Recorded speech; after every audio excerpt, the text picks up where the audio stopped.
What is up? What is up? What is up, everybody? Let us fire it up. I'm going to get so owned in this game. It's time that we get to the Steam Top 50 and seeing what the latest trends are.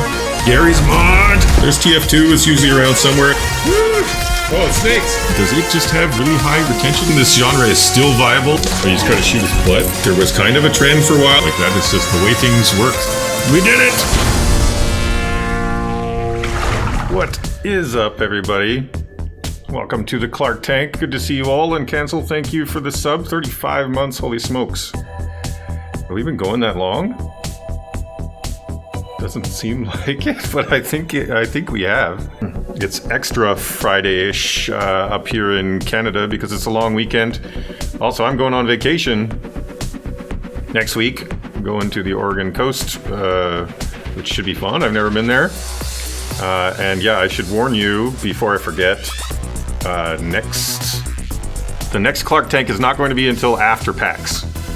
Because I'm going to be at Gamescom when I should be Clark Tanking. Going to go to Gamescom, then we're going to be at PAX. Those of you who are going to be at PAX West in Seattle, please make sure you come by our booth. We're going to have a sweet, huge booth, a 20 by 50, showing all of our current games. We're not going to be demoing, or we're not going to have a booth or anything at Gamescom, but I am going to be hanging out and doing some interviews and demos of our games and things like that. So yeah, if any of you are around, let me know. Maybe we can hang out. Yeah, we also want to scope it out to see if maybe we want to demo our games there next year. So yeah, looking forward to it. So yes, Defiant. Let's talk about Defiant development. Unfortunately, they shut down recently, a couple weeks ago.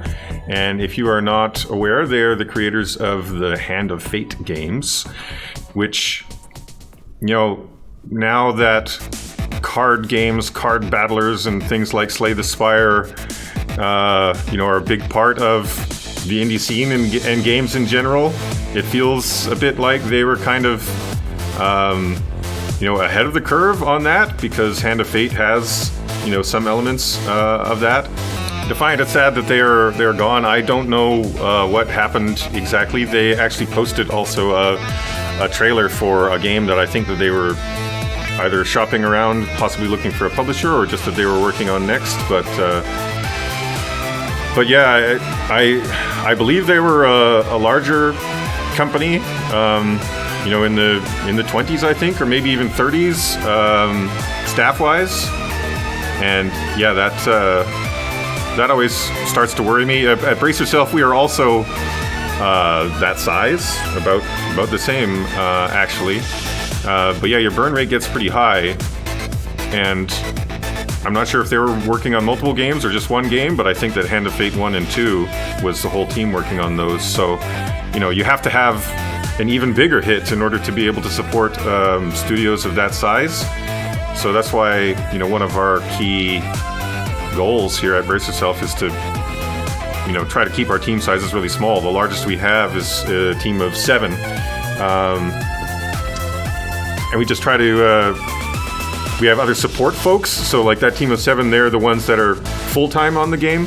But we have other folks like me and Marlon, who's in the chat, who, you know, work on multiple games. Because, you know, once you get to a certain size, like we are with Brace Yourself Games now, we have so much, you know, need for video work and whatnot that it makes sense to have someone like Marlon on full time, and then we can have someone super talented like him, you know, with us permanently, which is amazing. But we also reduce our risk by keeping the team sizes small, and I do think that, you know, as you look at indie games these days, the ones that succeed, they don't necessarily have to be massive teams. Like, there are things made by single people, like Baba Is You, or what is the recent Lucas Pope one? Why is the name not coming to me? It's about the Oberdin, made by, you know, primarily by single people, and those games do really well, right? So, you know, I think you need to figure out how big do you need to be in order to achieve, you know, what you're trying to achieve. And, you know, there's some kind of chart you can picture in your mind, like what is the maximum that you can, you know, your game could possibly sell, and versus on one axis versus on the other axis, your team size. And, you know, Minecraft was mostly made by one person, and obviously billions of dollars. So, unless you have a game design in mind that you really, really want to make, that can only be made with a large team, like something like Red Dead Redemption or whatever. There's so much content in it. There's no way you could make that with a small team. But I just feel like it's less risky to keep your team size small and, aim for designs that a small team can actually pull off. So, and if you have really talented folks, you can pull off some amazing things, like the teams for Industries of Titan and Phantom Brigade. I think a lot of people would guess that those were larger teams than they are. They might think that they were 10 or 20, but they're like 5 or 6 instead. So, yeah, Forager by Hopfrog, also solo, and that game is kicking butt. So, yeah, I'm not sure if any of that actually came to bear with Defiant. That's always the top of my mind, and burn rate and things like that for our company. And I think it should be for yours as well. So wanted to bring it up. But rest in peace, Defiant. You made some super cool games, and like I said, I think you were totally ahead of the curve in many respects. So props to you guys, and hope that everybody finds excellent new homes and new projects to work on. The thing I see more often is teams working from home, working remotely. Yeah, we did that with Necrodancer, and now with Brace Yourself, we've been trying to get more and more folks in-house, although we do a unique thing where we have, on Mondays and Fridays, people are allowed to work from home if they want to. So yeah, right now the Brace Yourself office is actually mostly empty. There's only a few of us here. So we have a little bit of the benefits of both, because it is cool to be able to hang out with your coworkers, and in-person meetings are, they do flow a little better than having meetings on Skype or whatever. Also, it's just fun to have your colleagues around to hang out with and do things with. So, I think that there are benefits of both, and so we're trying to kind of do a hybrid thing, and so far it seems to be working pretty well for us. All right, but yeah, another bit of big news that happened since the last Clark Tank was Ooblets announced that they are going to be Epic Store exclusive, which obviously at Brace Yourself we know a thing or two about Epic exclusives, because Industries of Titan and Phantom Brigade are both going to be Epic exclusives. But yeah, unfortunately it seems like the Ooblets folks are getting a bit of a backlash. If you read the Twitter thread and stuff, it's in other locations there's some anger there, which is a shame, to be expected somewhat, but I do think that some folks are a bit surprised, because the people who would be excited about this game, you think that they're sort of not your typical dude bro angry gamers. This is more of a heartfelt sort of game, a happy sort of game. So you would expect that their audience might not be so quick to react negatively. Also, it's not necessarily the case that those people reacting on Twitter are the audience for Ooblets. They might just be people who want to pick a fight with any game that is Epic exclusive, because they're just angry about it, right? So, also, I'm not sure when they announced this, if any other Epic exclusive games were announced at the same time. Whereas when Industries of Titan and Phantom Brigade were announced, a bunch of other games were announced at the same time, like 10 or 20 each time. So it makes it a little bit harder for one game to get ganged up on, whereas I think that they might have just posted this out of the blue. So, that probably made things a little worse. But yeah, I see people in chat saying that the messaging could have used a bit of work, and I agree. They made a post here trying to explain, why they're doing it, and I think for the most part this post is great, and it makes a lot of sense, and of course I totally understand why they would want to do this. But I do think that some of the stuff that they said made some people feel a little bit like their concerns were, trivial or not important. And I think that it's probably wise to avoid that sort of thing, because you should always try to put yourself in the other person's shoes, person who's been really excited about your game, and now they're disappointed, and maybe they don't have very good impulse control on the internet, or possibly other problems going on in their lives, relationship problems or money problems, whatever it might be, and then they get this disappointing news, and then they lash out. So you should always try to think about the other person, what they might be going through, and craft your message with that in mind. Because there are some people that, maybe this was the thing that was keeping them going, watching GIFs of Ooblets stuff, that sort of thing, right? So, I think understanding that they're going to be disappointed and realizing that it's going to feel like a totally valid and big important thing to them would help you to craft, messages that would hopefully be better received by them. Lars is saying best policy if you're going to take Epic Games money is to say we need the money. Yeah, but I do think you can also say, like, I understand that this is going to disappoint some of you, but we think that we will make a better game because of this. We're going to be not so pressured by having to launch it quickly. We're able to ramp up and things like that, explaining the upsides for that other person, but then also being understanding of their disappointment. Not reducing their disappointment, saying that it's, why are you mad about this? There are larger things to be worried about. And I can understand that sentiment, but it's just, I think I totally agree that climate change and human rights abuses are bigger, more important things to worry about. But pointing that out, I don't think is necessarily going to help. So yeah, I think, like a lot of things, your community management is a skill, and I think a lot of indies don't really enjoy it. Therefore, they don't, spend the time trying to figure out, to spend the time practicing it and getting better at it and things like that. I used to do all of our community management at Brace Yourself back when Necrodancer was, just coming out, and at Grubby Games, my previous company before, I did all of it.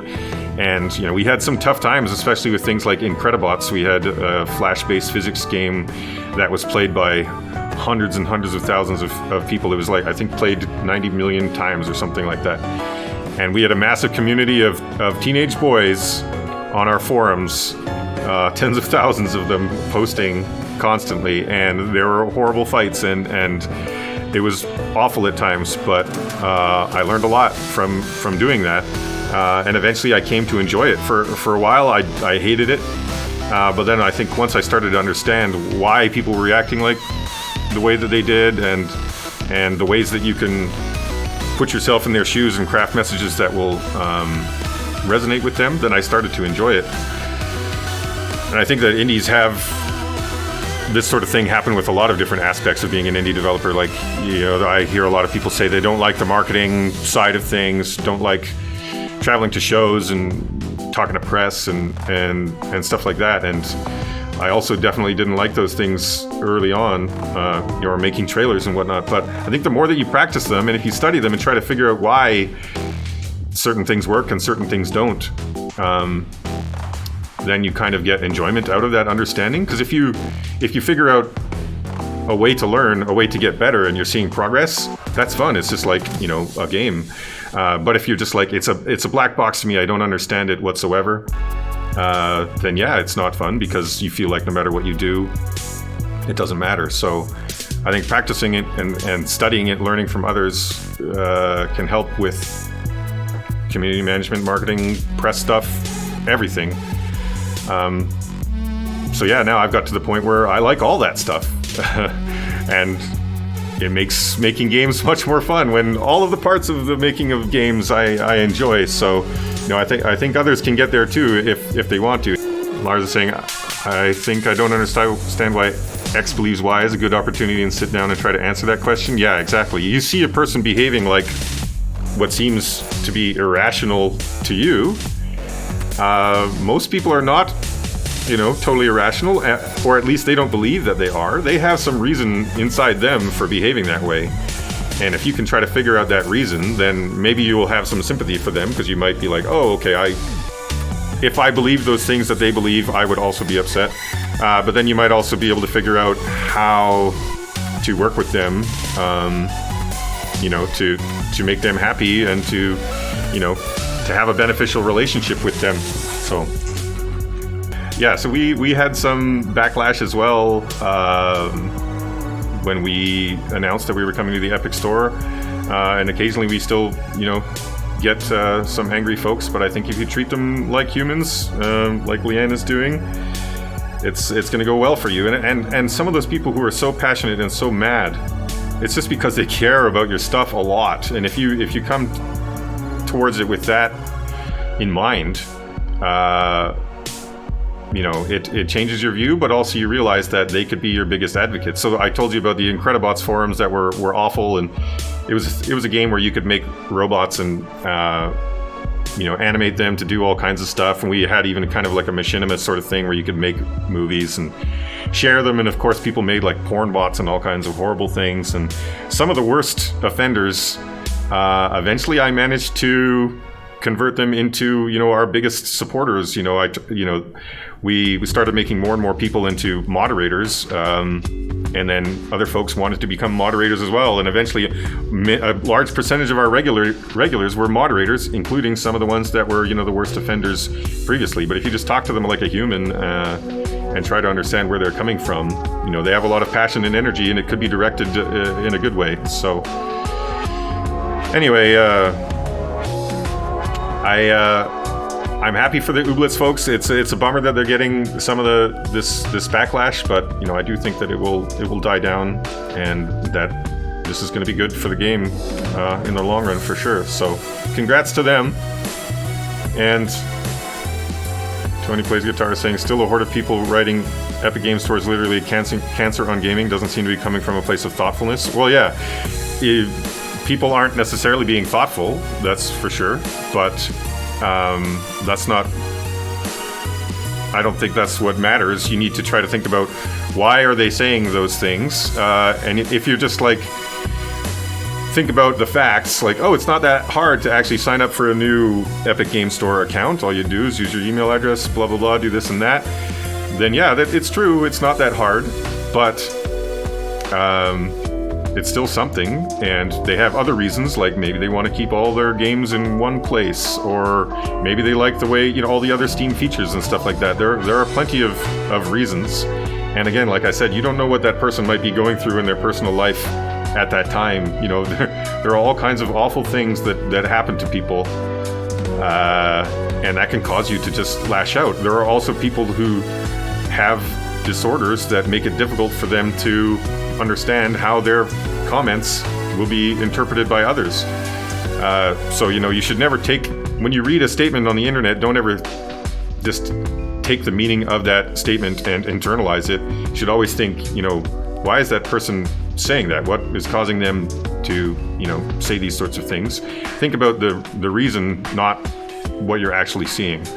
And then I think you can avoid internalizing it and feeling awful about it for one, because they're getting mad about things that seem small to you, but again, maybe it's because of other things. So it's not you, it's not a problem with you, it's something that's coming from them. So if you think about it that way, then it doesn't make you feel so bad when you read these horrible comments. A lot of people always say don't read the comments and whatnot, but I read them all the time.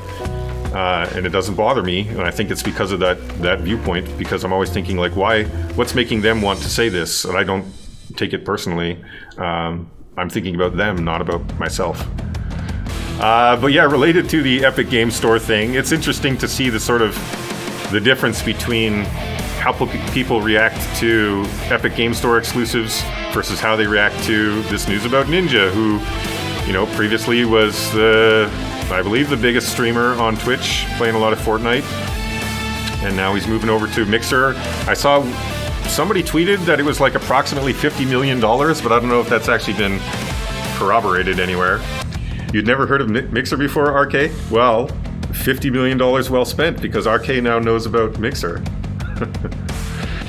Great publicity move for them. Yeah, well, they're certainly getting a lot of buzz. There's tons of people talking about it. Rumors that Ninja is a first of many. Well, yeah, it would make sense. There's content wars on the game side of things going on for sure. So why wouldn't there be on the streaming side of things? I think if anything, it's a little strange that it didn't happen prior to now. So yeah, it's there's a few competing streaming platforms these days, and ones that are backed by large companies like Microsoft, it's not too surprising to see this.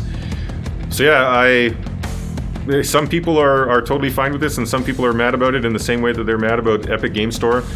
There's a bit of a contrast between this and Epic, but yeah, this doesn't really affect us indies too much. Ninja, plays primarily Fortnite.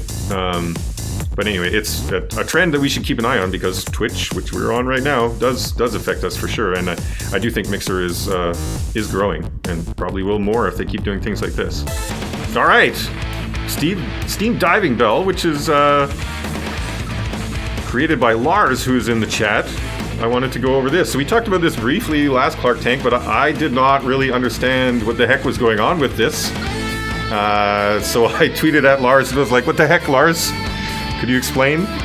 And so Lars was kind enough to make a big post about it. But yeah, let's go over it quickly. So we looked at it last time, and it's basically a tool that Lars made for allowing you to explore Steam. It's an attempt at improving discoverability, similar to the Steam Lab stuff that we talked about last time. So what it does is it takes a selected game, in this case is Chrono Trigger, and then it provides the recommendations to you using a few different algorithms. And yeah, I didn't really understand last time what does hidden gem mean and what does similar tags mean, but now Lars made an article that explains it all. So let's go through that. So the default matches is basically looking at games that are already on Chrono Trigger's More Like This section. So if you go to Chrono Trigger's page on Steam and look at the More Like This games, you will find these ones. So yeah, it's basically just showing you what Steam already shows you. That's why I guess Lars called them default, which makes sense. And now the next one is reverse matches, which is interesting. So this is, instead of looking at the More Like This entries for this game, you go to other games that show Chrono Trigger in their More Like This pages, their More Like This sections, and then you add those here. So Evil Land on its More Like This page has Chrono Trigger in it. Cthulhu Saves the World has Chrono Trigger in its More Like This page. You get a different kind of look from this, which is the whole point. You might encounter games that you wouldn't otherwise see, but I think Lars is talking about the fact that there's an effect on Steam where in the More Like This pages you will see often the same games over and over and over again. So to try to deal with that, Lars made this loose match system, and I think this is the one where Lars was trying to see, where the game is in the More Like This section twice. And I think, Lars, you mean exactly twice? So that means it's not so niche that it was, only showing up on one other game page, but it's not a huge blockbuster that's showing up, 100 times. So twice, some low number makes it so that you're not getting the huge hits that you would be expecting and probably already know about, because the point of this is trying to find new things, right, that you might not have heard about. Oh, Second Degree. Oh, so it's like the More Like This page of that game, and then the More Like This page of the ones that showed up in that More Like This section.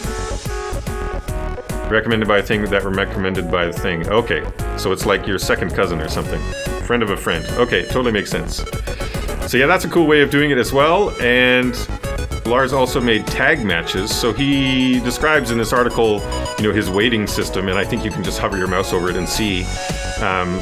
So subgenres and genres get weighted differently. So things that have similar genres and subgenres amongst their tags get a score, and then they show up, based on which ones have the highest score. Which totally makes sense. But yeah, then the next one I think is the most interesting, and Lars said that he thinks it's the most interesting as well.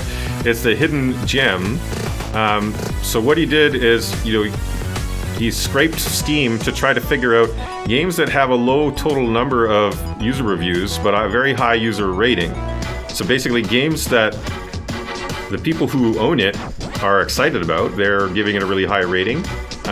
but not that many people know about it. The total number of reviews shows it's correlated to sales, of course. So if that is low, that means that not too many people have bought it, but the people who did buy it really liked it. And yeah, Lars, I was wondering if you have a floor on this, because like if there's only one review or even 10 or something like that, the sample size is pretty small. Did you have a floor on it of like 50 or 20 or anything like that?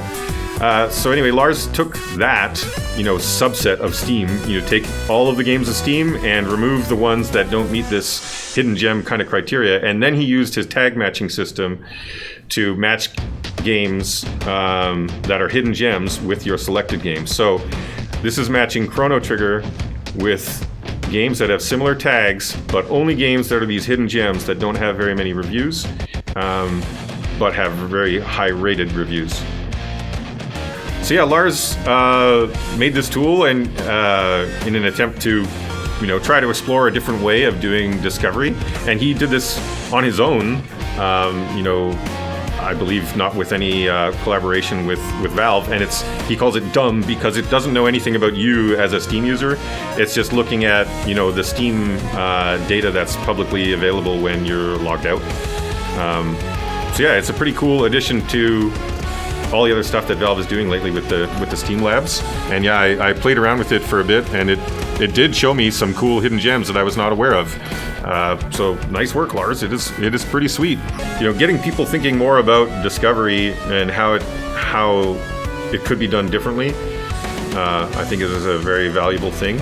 And actually, I was going to talk about the Steam Labs update a little later, but we should probably just talk about it now since it's pretty darn related. It's cool to see that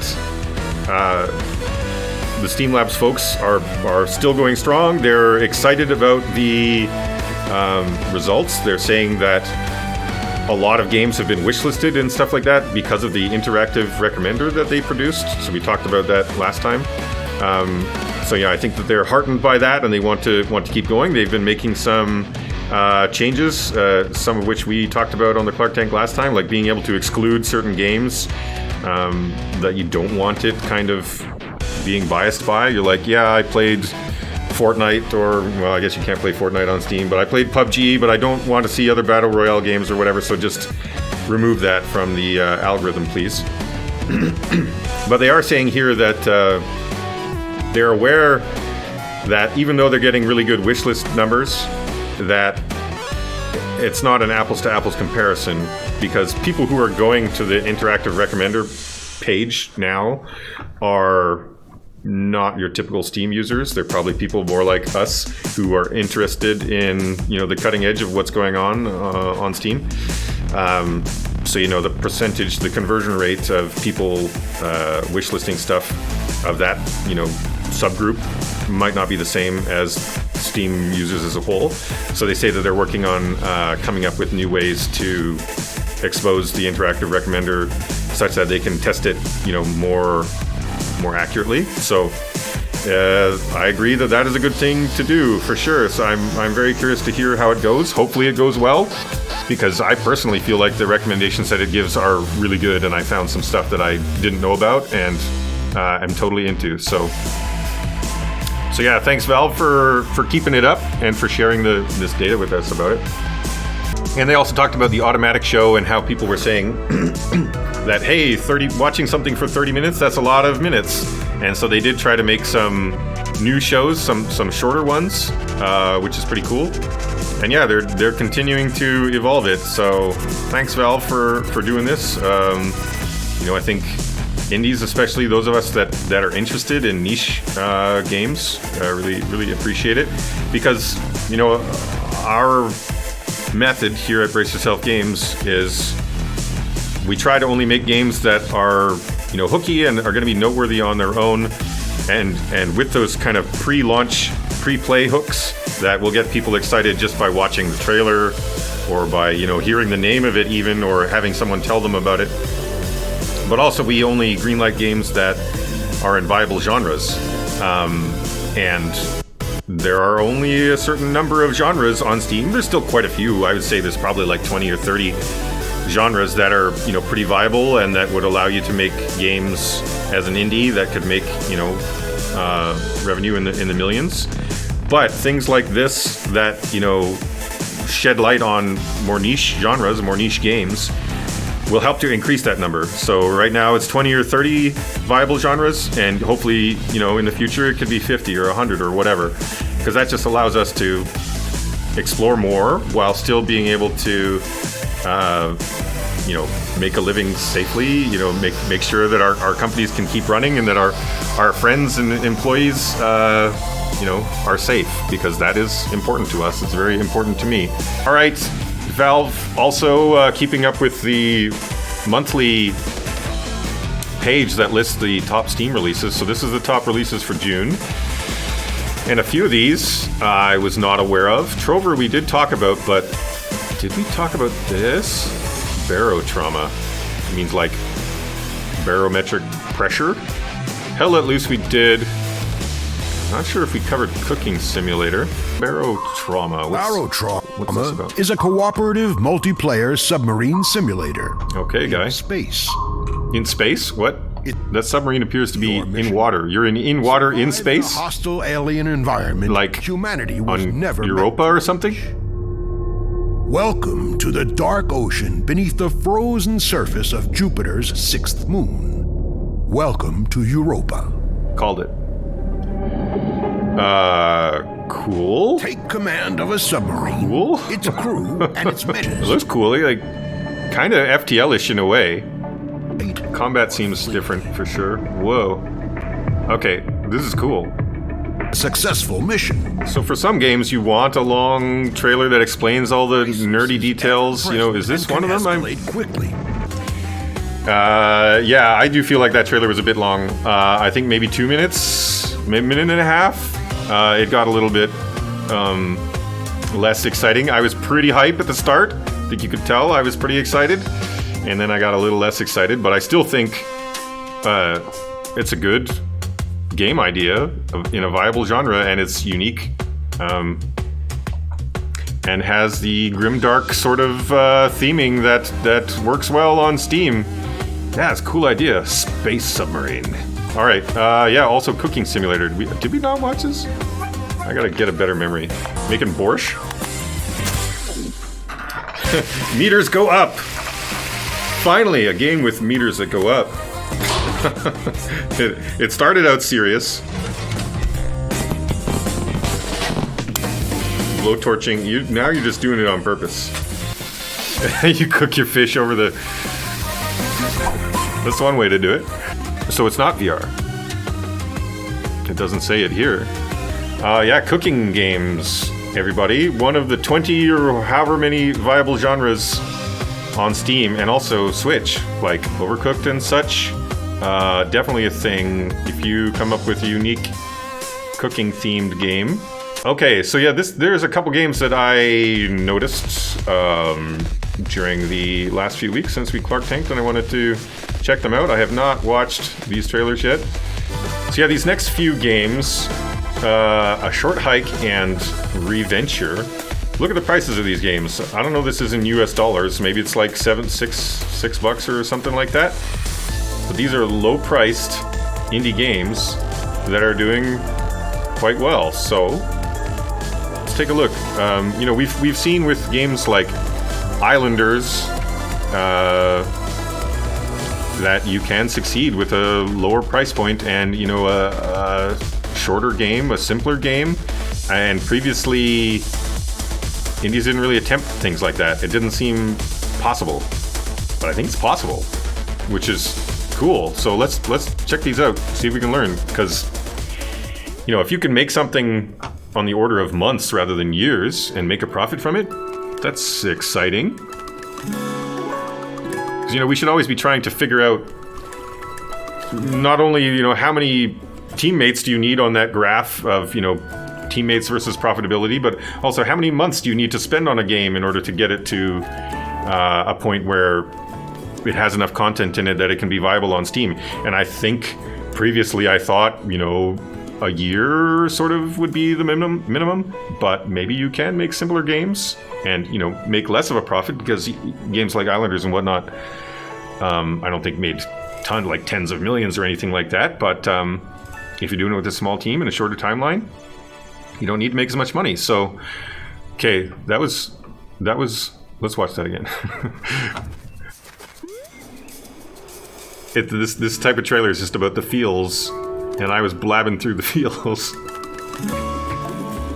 Fishing. Yeah, this looks like my kind of deal. Like, I kind of want short games like this that are just cool experiences. You just play it for a few hours. I don't know how long it is, an hour or half an hour or whatever it is. Just enjoy it. And then move on, just like a movie or something, right? Your movie doesn't have to be replayable. You can watch it again if you want, and you could play the game again if you want. So, yeah, it would be great if this became a thing that indies could do. All right, then the next one.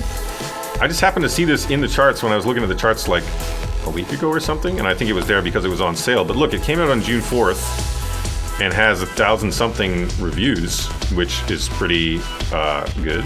Although the price is low, of course, but check it out. I was a bit surprised by this one.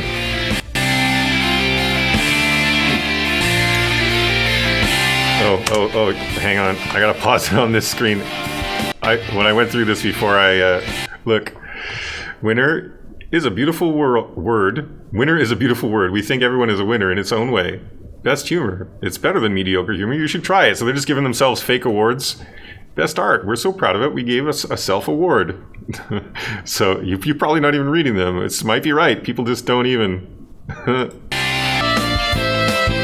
so, yeah, this looks just sort of like a default standard pixely roguelike, maybe? And yet, why is it selling so well? They had to rename it because it was called something like Lonk's Adventure? Oh, man. So, watching this trailer, would you think that this game would have done as well as it has? But yeah, in my opinion, this is an example of post-play hooks or post-play virality. Like, people are playing this game over and over again and talking about it because of all the different endings and how entertaining and funny they are. So, you know, you can still succeed on Steam with a game that doesn't have necessarily any upfront hooks because, you know, the trailer was good and stuff, but I don't think that trailer was enough to get people hyped and spreading the word just because of the trailer. I think it must be the word of mouth thing, which is an interesting point I've been talking about lately with other indies and people at Brace Yourself, is that we talk a lot about retention and how important it is in terms of game sales, and if your game retains really well, it's quite likely to sell well. But on Switch or on Epic Game Store, is that going to be the case? Because on Steam, it is the case because of the little toast thing. They call them toasts, those things that pop up in the corner of your screen saying, Ryan Clark is now playing Reventure. Those things are like little mini advertisements every time you get somebody to replay your game, right? And if they don't exist on Switch or on Epic Game Store, and if you don't have like a list of your friends, you know, on Steam, you see what they're playing, then I think the retention is much less effective. I think that basically Steam has a whole bunch of systems built in that make it so that retention helps your game sell even more. So the types of designs that we've been thinking of, you know, as viable, and the genres and stuff that we think of as viable on Steam may not be the same on Switch and on Epic Game Store. So I think it is certainly worth keeping that in mind. As we have been discussing, the Switch is extremely viable for indies, many making millions of dollars on a Switch. So yeah, I think this game has benefited from that, and I'm not sure if it would do as well on the Switch because it would have to be relying on just that trailer, you know, to convince people, or actual IRL word of mouth, which, you know, certainly can occur still.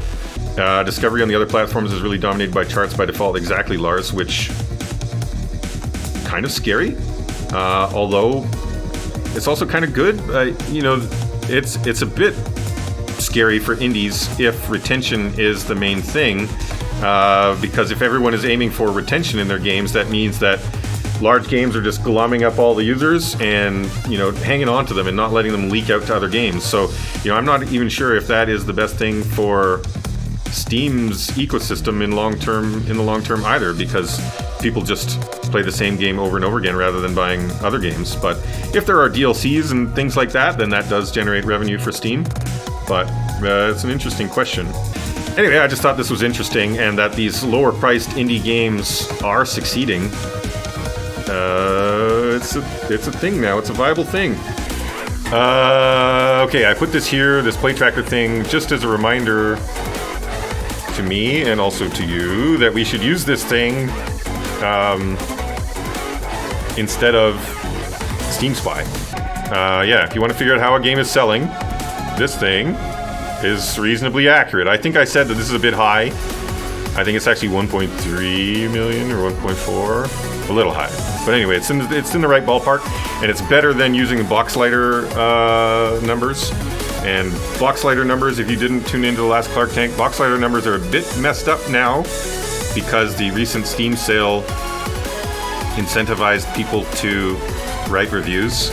And as soon as you incentivize people to write reviews, obviously you're going to get more reviews, and then you know, that threw our whole system of using reviews to estimate sales out of whack. So there's a big spike.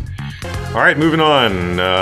This is the ICO Steam newsletter, which you can sign up for if you want yourself. This is another way that we can see what games have done well in the last little while, to make sure that nothing is slipping past us unnoticed. So you got your Wolfenstein Youngblood, which I don't think we've actually watched the trailer of yet. Shark Attack. We gotta watch. This is the Clark Tank. We gotta watch that, I guess. Eratus, Lord of the Dead. It sounds like a very grimdark sort of game. Night of the Full Moon. Okay. Date Alive Rio Reincarnation. Swords and Souls. So yeah, these ones are starting to get in the lower numbers of reviews. This one's probably more like a visual novel or something. Dungeon-y or adventure-y sorts of games are more viable as a genre, so let's check those out. Check those out and then move along. Jake, you're saying that it's way off for your games? Huh. They're trying to correct for the natural skew of their sample? Yeah, for sure. Yeah, it might be that their sample size is not large enough yet. Need more volunteers. But still, better than Steam Spy, and it seems like better than Boxlighter numbers. Jake, is the Boxlighter number better for your games? It thinks Regency has sold 350k units. Oh, wow. Okay, that is definitely out of whack. Maybe for games with lower number of reviews or something like that, it's going to be too far out of whack. Oh, alright. Well, that is good to know. Okay, let's check out this trailer. What was that? You could shoot like that? Nazis. I need to pause that. Who shoots a gun like that? Like sideways? Hey, this is using the music that we listened to on the Clark Tank. And it's all kind of futuristic, but there's Nazis and stuff. This is not the Wolfenstein that I remember. Weird. Well, I don't really have much more to say about that. That is strange. But we can talk about this. This is new on Steam. I don't remember when it came out, but we haven't talked about it yet. But this is a thing that you can do. So if you have like a franchise of games, you know, I've seen this on a number of pages now, and you click on it and it takes you to, you can make a custom page for the whole franchise. So, you know, it's an extra thing that you can put on your page that might drive traffic to your other games, so you might as well use it. All right, that was weird. What about Shark Attack? I was gonna say that's a shark's eye view, but it's not. It's a shark's tongue view. Is it just like PvP, but you can be a human or a shark? When you die, do you turn into a shark? You don't often see mostly negative, except for games like NBA and whatnot. Ouchies. Yeah, maybe they're having server problems recently or something. All right, let's see what's going on in the Steam Top 50 this week. Counter-Strike, number 1. Is there like some event going on in Counter-Strike? Normally it is not number 1. PUBG is 2. Dota I think we asked last time, does it have the auto chess in this, or is that a separate entry in the top sellers charts? GTA 5 up here, up further than it normally is because it's on sale, while Warframe's still going strong. Underlords is a separate game? Okay, we'll see if it's on the chart.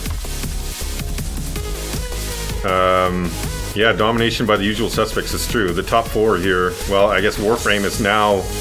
It's been in the charts for many years, and now it's just climbing and climbing. Maybe it's going to be perpetually top 5 now. Rainbow Six Siege, now Auction Not Included, which we'll be playing shortly. It was much higher when it launched from early access on the 30th, a couple days ago, which is, you know, no small feat. When you launch out of early access, people have already been playing the game for a long time. It's hard to generate that hype again, so congrats to Clay for managing to drum up some hype. What did you do, Clay? What did you do? They're just a few blocks that away. It's a very worker-ish sort of tune. Like positive industry. Alright, you can leave now. So I played this a long time ago. And not since, so I'm looking forward to checking it out again. So yeah, I think they do these shorts to just highlight the new stuff, you know, space industry. Whenever they have new features to show, they put out a short. And yeah, like if you have the cosmetic update, yeah, if you have the capacity to do that with such high quality, why not? So we will be playing that in a few minutes. But first, let's get to the rest of the top 50. Elder Scrolls Online, Euro Truck Sim, none of these are surprising. Final Fantasy 14, so many people here, brace yourself. Playing the Final Fantasies. Ark up here because it's on sale. Rust, why are you so high, Rust? There we go, Excavator update yesterday. Nailed it. I knew you were acting funny, Rust.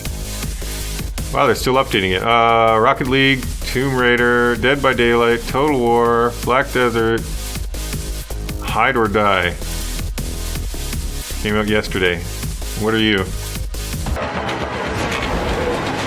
What?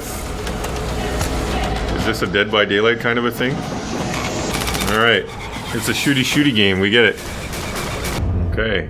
Well, it's one of those games where they stick the description of the game right in the title. Hide or Die. Okay, so it's like a Dead by Daylight but with lots of people? I wonder if it's got server issues. Well, 49%.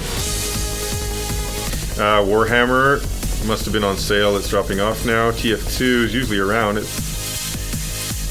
Nier's on sale. Arma is usually around. Slay the Spire is on sale. Congrats, Mega Crit. In the charts.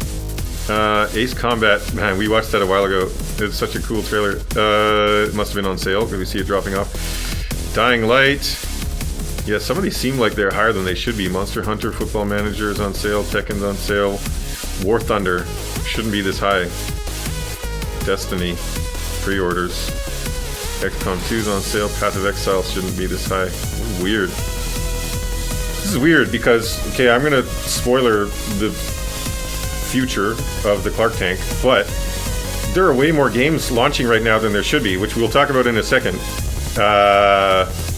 So I would expect to see more new things in the charts, but we're not.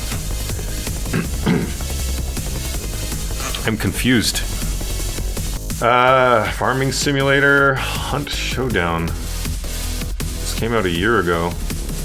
Did it have an update or something? Hunter Call of the Wild. It was in charts for a while, also for Honor. Cities. This is weird. Age of Wonders Planetfall, so this is coming out in a couple days. Soul Calibur is on sale. Wolfenstein Young Blood we watched.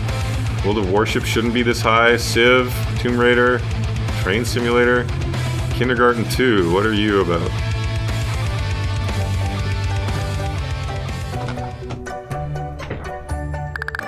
Yeah, it looks like some twisted sort of inappropriate game where children get harmed.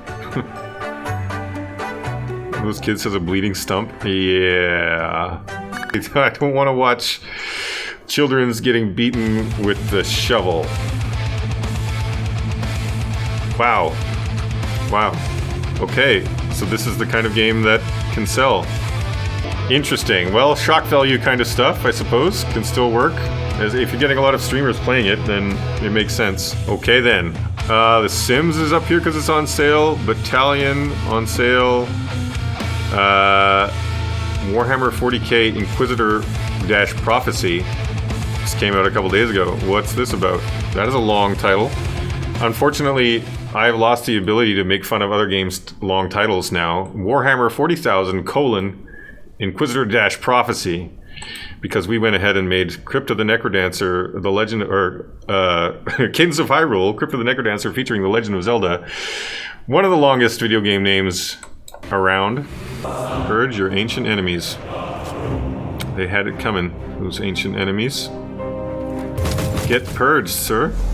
It's like slow-paced, grim-dark Diablo, yeah. This trailer, I'm gonna say it, too long.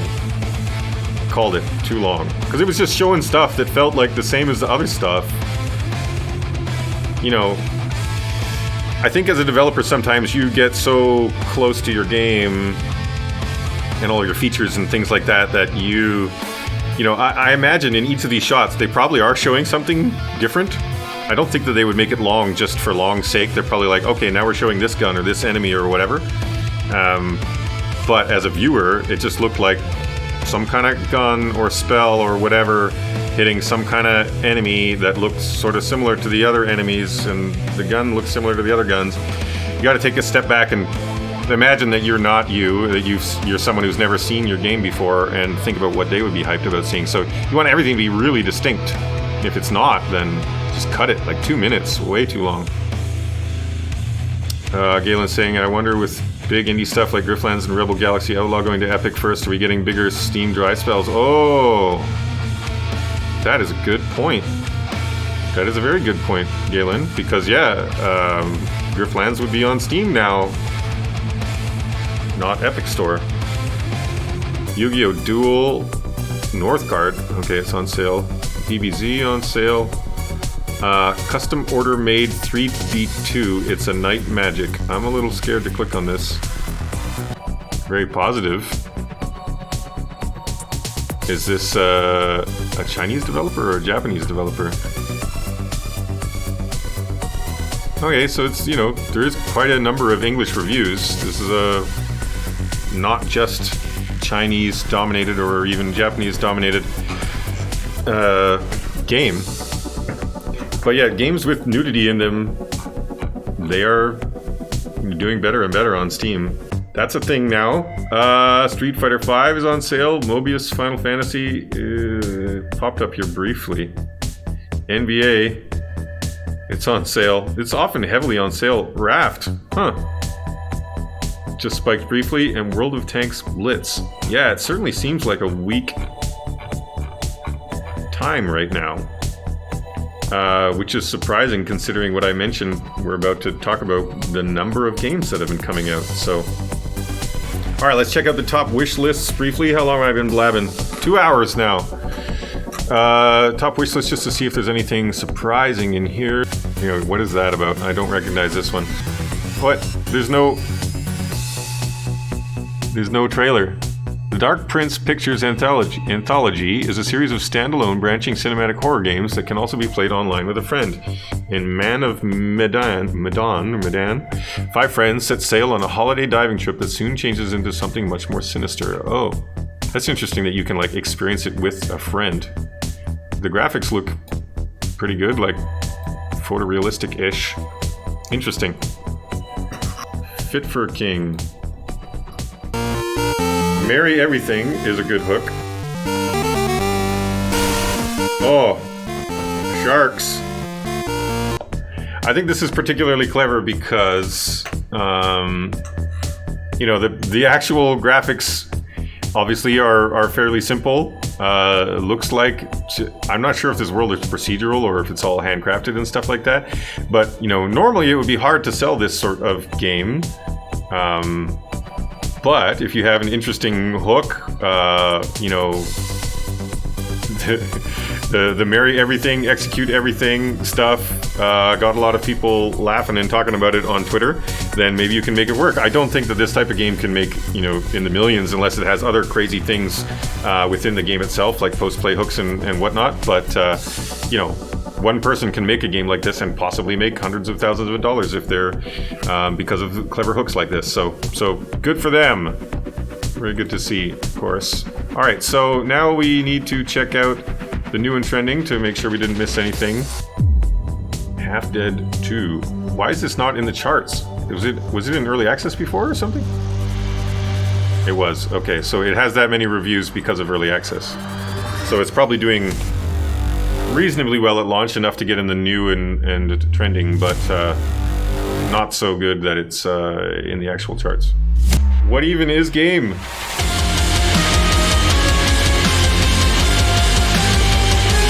Look at that jump animation. Go through deadly rooms of multi-story building. Team up with other players and make your way through traps with a friendly team co-op. Or take a weapon and kill them all in PvP game mode. Okay. This is a popular mod. Every room is random dangers. Okay. Well, it must be one where the gameplay is actually pretty compelling because... Let's watch the jump again. Here comes the jump. It's like the... Cactuar doing the wait, it's like this? Yeah, the cactus guy. Forged of Blood, what are you about? Okay, some sort of tactics game.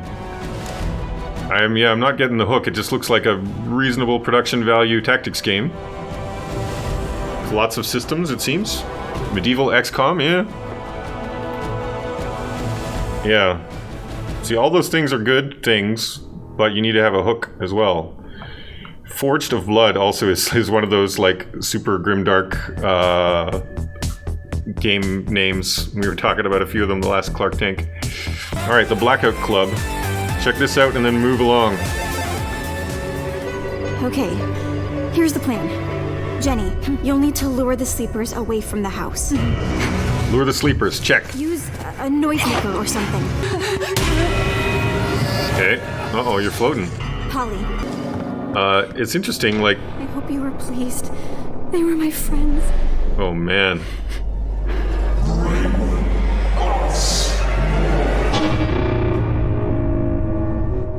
That trailer had a lot of things going for it, actually. So, like, the whole thing about the adults. I love it when games or the trailers or the descriptions of the games hint at stuff, and you're just like, how does that work? What does that mean? And you want to know more about it.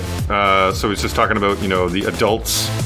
Talked about, the various senses of the enemies. But yeah, then at the end of the twist that she's like rounding up kids to sacrifice to some enemy or something. Made me curious, at least. This type of game is not really my bag, but I think if it was, I might check it out. So seems to be doing quite well. Was it in early access? It was. Because if it just launched a couple days ago and had this many reviews, it would be in the charts for sure. Alright, Massive Bacon. Let's check out yours. Okay. Cantata? How is it pronounced? You do not have a trailer, sir. Or madam. Choose a commanding officer from one of 3 factions and explore, expand, and endure across a mysterious planet in a spiritual sci-fi universe. Fight in tactical turn-based battles across large maps. Play with your friends in local and online multiplayer. Mod the game and make it your own.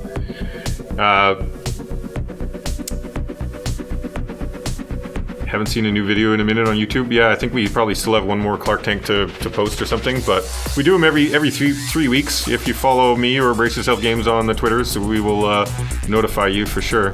But yeah, is there a reason you don't have a trailer? I would definitely recommend adding a trailer. It seems like it's a genre that is viable. A survival exploration tactics game. Your art is interesting. The color palette is pretty cool. I like it a lot.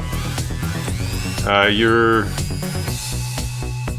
text here is kind of directly describing what the player does rather than giving the player a sense for, the world or why they would want to do those things. Choosing a commanding officer from one of 3 factions. I don't think that is, the type of description that gets people, super excited. Like, what is unique about your game? Explore, expand, endure, I think is good, because that gives you a sense of the genre, at least. Whereas choose commanding officer doesn't really tell you much about, the genre or what's special about the game. Spiritual sci-fi universe, that's interesting. I don't really know what spiritual sci-fi universe means, but that is different and it stands out. Fight in tactical turn-based battles across large maps. It's good. It lets people know, kind of what the game is like. But again, it's not super sexy because it's kind of hard to tell, what's special about this experience that I'm going to be having. Your old description was the reign of harmony and prosperous 1,000-year peace lies in tatters, and the galaxy is at war. Join the ranks as commander for one of 3 factions to battle across the surface of the planet Shoal in the character-driven spiritual sci-fi strategy game Cantata. Yeah, your previous description is a bit more flavorful, but I think, again, like I said earlier in the Clark Tank, it's hard to get people interested in your game's story or, backstory at first, because, what do they know about the reign of harmony, and the planet Shoal and whatnot? They're to somebody who's just coming to your store page, these are all, sort of made up things. They need to know what's quirky, what's a thing that's happening in the reign of harmony or on the planet Shoal that is surprising, or is that noteworthy, or something about the game's mechanic that's surprising or noteworthy. So the spiritual sci-fi universe thing, I would say that's the most surprising or noteworthy thing I've heard so far. And I do think that the explore, expand, and endure thing is good because it helps the viewer to understand the genre. But yeah, if you've got other unique facets of the game or of the world, I would try to highlight those things for sure. I hope this helps. You should definitely have a trailer, even if it's one that you make yourself. Let's move on. We got some Oxygen Not Included to play, and yeah, look at this. It's so weird compared to the last Clark Tank. The numbers of the Hypstagram were so low last time, and now they're real high. Like the average for last week, probably close to 30 or something. Monday was anomalously low though.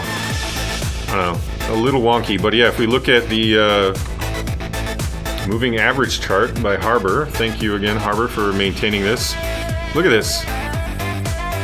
So I was facetiously claiming that the Indiepocalypse was canceled. The last few Clark Tanks when we were down here and whatnot. Because it's lower than we've been. This is total number of releases, a moving average. Lower than we've been in years. But now we spike back up to the exact same. What is causing this? Because previously there was things like this was, I think, the end of Greenlight, and this was when Steam Direct started and stuff. Those types of things can cause large spikes, and this is the dip from last year when there was no big event like Greenlight or whatever skewing things. This is the summer sale dip, and so I expected we were going to see the summer sale dip, and then we would be here. Why are we up here? Indiepocalypse just put on hold. Yep, maybe we're still Indiepocalypse. Might be getting skewed by people getting locked into release dates. Oh. How are you getting this data, I suppose, Harbor? Because, maybe if people can't change their release date, but the game is not actually released yet, is your system for getting that data deciding that it should put that into this chart?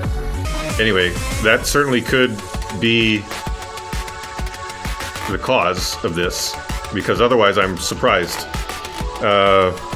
I hope that that's the cause. When I'm surprised like that, and then there's some reason that we figure out, then I'm happy, because that means that our intuitions are good. Our intuitions for what genres work and what how many launches there should be and all that sort of stuff.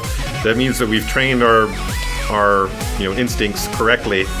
But yeah, when there's a surprise like this and you don't know why, then that means maybe we've trained ourselves incorrectly. But that all of that happening can certainly skew it, because it would need like a large impulse to cause this big of a change. So yeah, we'll see. We might have to try to correct this data somehow. I don't know if it'll even be possible. We'll just always remember that bump was an anomaly. All right, well, that'll be interesting to check out next Clark Tank in a month after PAX. Okay, quickly we will do the Kickstarter report, and then we'll play some auction and not included. Let's see what's new in Kickstarter. Orko. Remember Orko? Hello Kickstarter. Hey, My Talking name is Head. Benjamin Gregg. I'm a solo developer and creator of a game that I'm excited to bring to you, Kuma. Looks pretty. With the help of your spirit and 2 mysterious figures, you must solve puzzles, discover an ancient land, and discover about how to obtain a second chance in life. Okay, I think I understand this kind of game. There are a number of indie games like this, but I think in order for them to really succeed, they tend to be like the Last Guardian or something like that, just super beautiful. There are a few other ones recently that have done quite well, but they're never my kind of thing, because I don't really just want to wander around some nice looking world and do some puzzles. For whatever reason, I don't enjoy that style of gameplay, but there have been a few indie games recently that have been moderately successful, but I'm not sure if this art looks nice, it's pretty, but I don't think it's like it needs to be sort of next level so that the art itself can carry the game, because some puzzles and some exploring and whatnot is not unique or hooky enough to carry it on its own. All right, Eye of the Clown, let's crack some skulls. Meet Ao the Clown, ladies and gentlemen, and no worries, he's not stuck in a circus tent. He's out and about. This game has got it all. Got singing. Oh, boogers. Action. Oh, Jesus, you're... Extremely bouncy carrots. I don't like this voiceover. It has some good production values and whatnot, but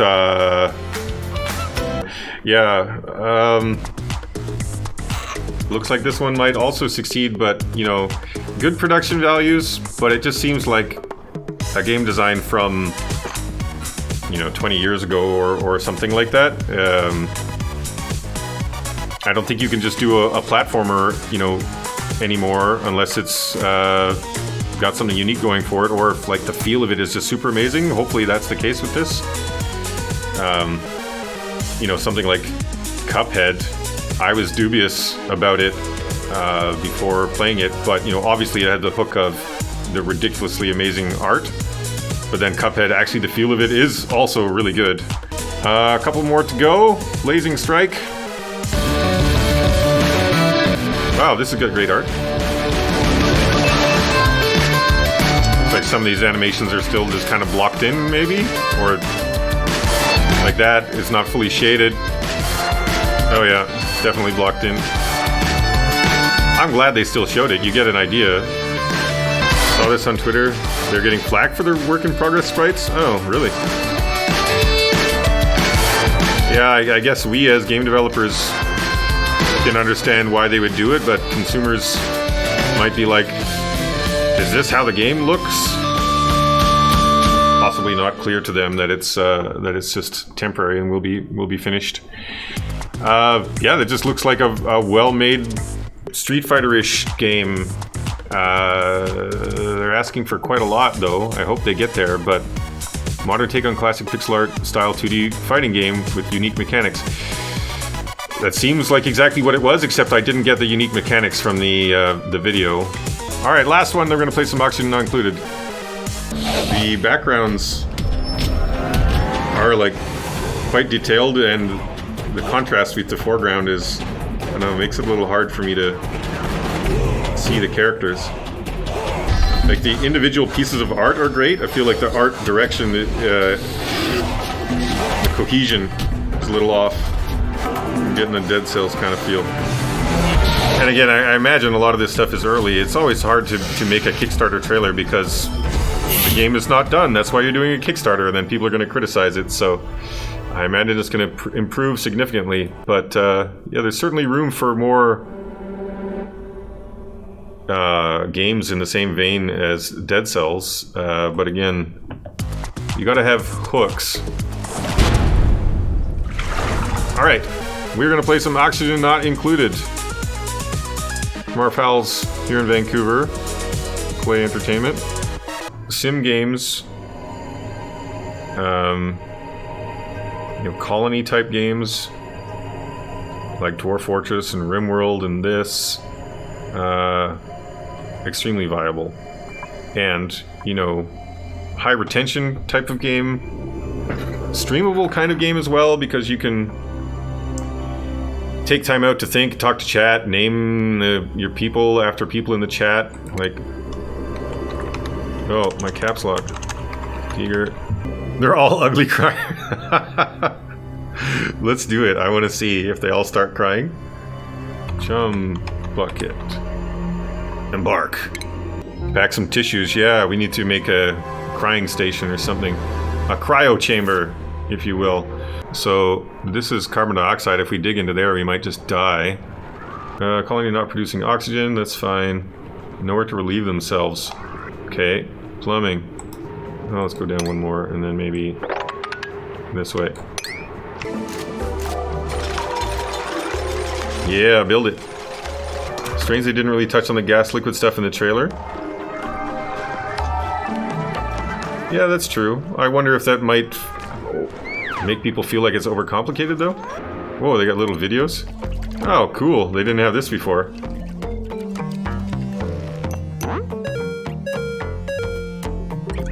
No dialogue or text, huh? Oh, they can get over a single gap. I get it. This is clever.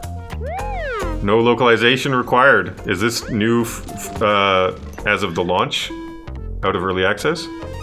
Okay, I think we're doing alright. What should we do now? Just like dig more and stuff? Get more resources? Make a hole down here for our CO2, I suppose? Okay, do we have to queue up research? Whoa. I want that hard digging, although maybe that might be bad.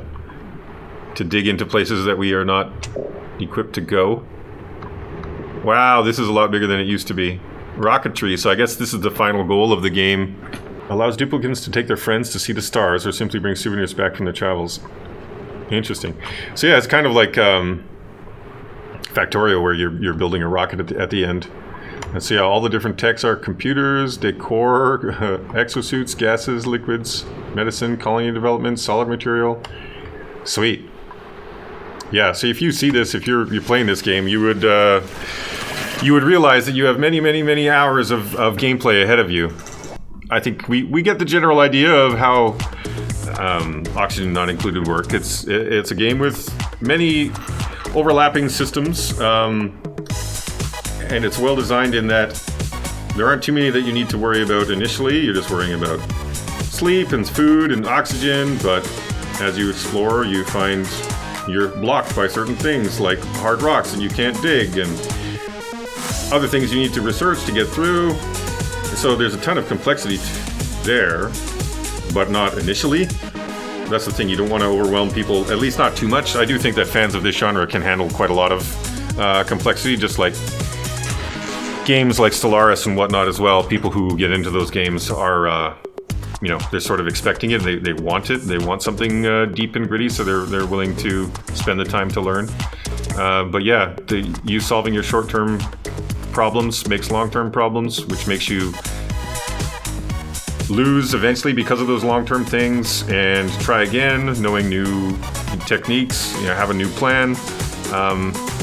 So yeah, this game just has so much replayability. I imagine the average playtime is like 30 or 40 hours or something like that, which is extremely good for the way that Steam works. But yeah, I'm happy to see that our friends at Klei are doing so well with this game, and that it's always difficult to generate hype for your final early access launch, but I think because the game did so well initially, Valve was willing to give them like a head and shoulders takeover thing, so when the game launched, they had that, but it's still doing well now, even though that's gone. I know a lot of streamers did play this game, especially back when it first came out, so I bet a ton of them are getting back into it to see what's new.